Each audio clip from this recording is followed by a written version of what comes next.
नमस्कार. श्री साई प्रतिष्ठान पुणे या संस्थेच्या वतीने आयोजित केलेल्या माझी कविता या ऑनलाईन कवी संमेलनात सहभागी करून घेतल्याबद्दल संस्थेचे संस्थापक व अध्यक्ष माननीय संजय भाऊ चौधरी यांचे मनापासून आभार मानते. त्याने सुरू केलेल्या राष्ट्रीय कवी संमेलनामध्ये डॉक्टर अंजली सामंत डहाणूवरून मी शापमुक्त ही कविता सादर करीत आहे.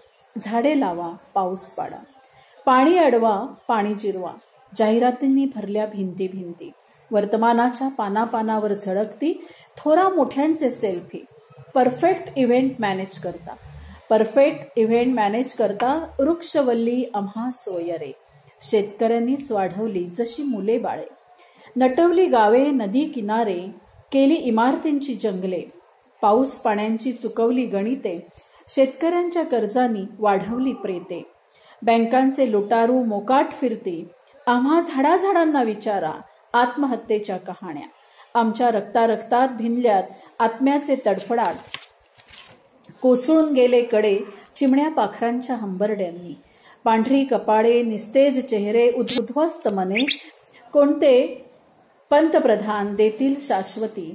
कोण्या बळीराजाची मान माझ्या बाहूवर लटकणार नाही. तोच लावेल झाड, ताट करेल माझी मान. मी शापमुक्त, एक सगळा सोयरा. धन्यवाद.